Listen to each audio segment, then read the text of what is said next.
छत्रपती शिवाजी महाराज, शिका, संघटित व्हा आणि संघर्ष करा. शिक्षण हे वाघिणीचे दूध आहे, जो कोणी प्राशन करेल तो गुरगुरल्याशिवाय राहणार नाही, असे म्हणणारे डॉक्टर बाबासाहेब आंबेडकर. स्वराज्य हा माझा जन्मसिद्ध हक्क आहे आणि तो मी मिळवणारच, असे म्हणणारे लोकमान्य टिळक. भारत कोई भूमि का टुकड़ा नहीं, एक जीता जागता राष्ट्रपुरुष है, असे म्हणणारे अटल बिहारी वाजपेयी. विद्येविना मती गेली, मती विना नीती गेली, नीती विना गती गेली, गती विना वित्त गेले, वित्त विना शूद्र खसले, एवढे सारे अनर्थ एका अविद्येने केले, असे समाजाला सांगणारे महात्मा ज्योतिबा फुले. आणि इन्क्लाब जिंदाबादचा नारा देत हसत हसत या देशासाठी प्राण अर्पित करणारे, समर्पित करणारे भगतसिंग, सुखदेव, राजगुरू तसेच लाखो वीरपुत्रांना नमस्कार करून मी माझ्या 2 शब्दांना सुरुवात करते. हम हिंदुस्तानियों का अंदाज थोड़ा दूसरों से अलग है और अंदाज ही क्यों, हमारा तो एड्रेस भी सबसे अलग है. दुनिया कहाँ रहती है आसमान तले, दुनिया कहाँ रहती है आसमान तले, हम तेरे आंचल तले रहते हैं. अंबर तले जग रहे, हम तेरी आंचल तले रहते हैं. दुनिया में हम ही अकेले हैं जो माटी को माँ कहते हैं. लोग फौज में नौकरी करते हैं तो फौजी कहलाते हैं. हम बिना वर्दी पहने ही खुद को भारत माँ का सिपाही बोलते हैं. और जितनी बार आंखों से तिरंगा गुजरे उतनी बार आदर से सर झुकाते हैं. एक अजीब सा सपना आंखों में लेके घूमते हैं. जान तो जानी है मगर देश के लिए जाए तो मजा आ जाए. ऐसे मत देखिए कहाँ लिखा है कि एक आम हिंदुस्तानी देश के लिए सौगंध नहीं ले सकता, एक आम हिंदुस्तानी देश के लिए अपनी जान कुर्बान नहीं कर सकता. न जिस्मों पे वर्दी न कांधे सितारे, न जिस्मों पे वर्दी न कांधे सितारे, न झुकेंगे जिगर पे झंडे हमारे.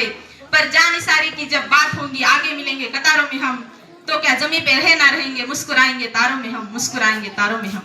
वो बाग हंसता रहे जिसे हम हिंदुस्तान कहते हैं, दुनिया में हम ही अकेले हैं जो माटी को माँ कहते हैं. The Constitution written by Dr. Babasaheb Ambedkar did not give us 100 different identities. It gave us the only one. It begins with the 3 immortal words. We the people of India, not we the Muslim, we the Hindu, we the Punjabi, we the Tamil, we the Sikh, we the Isai. We the people of India. Today standing here at the stage of ZPCPS school, I don't see a nation shaped by history. I see a nation by vision, a vision which gives Dr. B.R. Ambedkar gave to all of us. And India where peoples from different region, different background, different languages come together, not to compete but to contribute, not to coexist but to stand for something larger than themselves.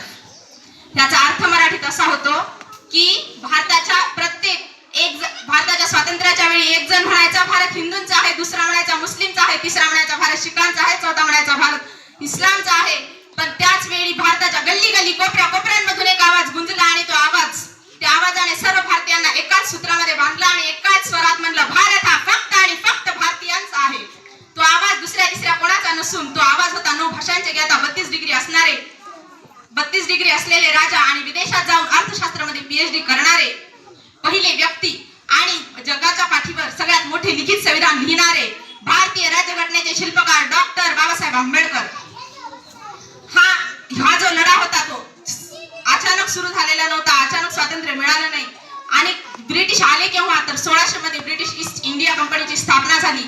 तेव्हा British फक्त आणि फक्त व्यापार करण्यासाठी आले होते. पण इथं व्यापार करताना त्यांच्या गोष्ट एक लक्षात आली की भारत हा विविध जातींनी नटलेला देश आहे.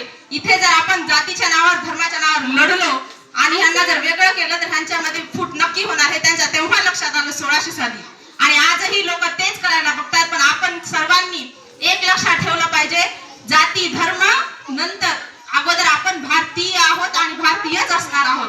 1600 जेव्हा ब्रिटिश ईस्ट इंडिया कंपनीद्वारे व्यापार करण्यासाठी इंग्रज भारतात आले तेव्हा त्यांच्या लक्षात आले इथं विविधता आहे.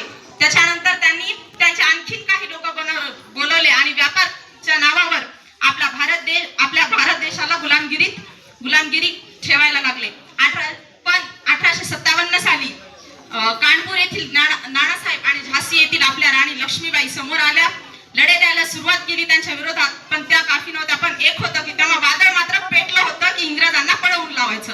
1857 तेव्हाच इंग्रजांच्या लक्षात आलं होतं जर हे भारत एकत्र आले तर नक्की आपला एक दिवस इथून जावं लागणार. त्यांनी त्यांचा तठा आणखीन वाढवला.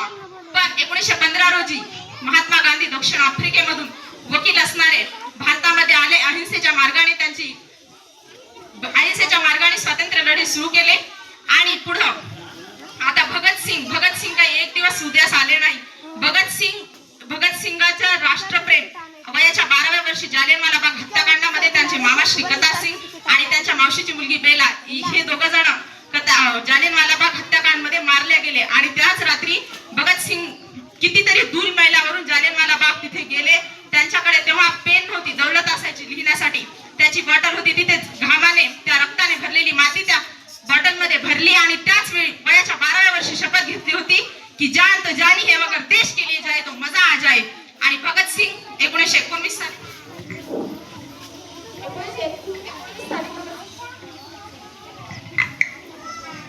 त्याच्यानंतर 1930 साली दांडी मोर्चा निघाला साबरमतीसाठी. मिठाचा सर्वात मोठा सत्याग्रह फक्त 76 लोक घेऊन निघालेले गांधीजी यांनी अखेर मिठाचा सत्याग्रह केला आणि त्याला यशही आलं. 1931 साली आपल्या सर्वांचे भगतसिंग, सुखदेव, राजगुरू यांनी हसत या जगासाठी आपले प्राण कुर्बान केले. तेही नारा देत इन्क्लाब जिंदाबाद. त्याच्यानंतर 1942 साली भारत छोडो आंदोलनासाठी मॅडम भिकाजी कामा समोर आल्या. त्यांनी ध्वजारोहण केलं आणि ही आग काही पेटायला तयारच नव्हती. घराघरा, गल्ली गल्ली, कोपऱ्यामधून लोक एकत्र आले आणि अखेर तो दिवस उजळला. 15 ऑगस्ट 1947 रोजी या 350 वर्षाच्या गुलामगिरीतल्या भारताला अखेर स्वातंत्र्य मिळालं. सगळ्यांनी एकदा म्हणा, भारत माता की. बाधाएं आती है आए घिरे प्रलय की घोर घटाए, बाधाएं आती है आए घिरे प्रलय की घोर घटाए, पाव के नीचे अंगारे सर पर बरसे यदि ज्वालाएं, निजातों में हंसते हंसते आग लगाकर जलना होगा, कदम मिलाकर चलना होगा, कदम मिलाकर चलना होगा. यतो धर्म ततो राष्ट्रम, वंदे मातरम. जय हिंद, जय भारत.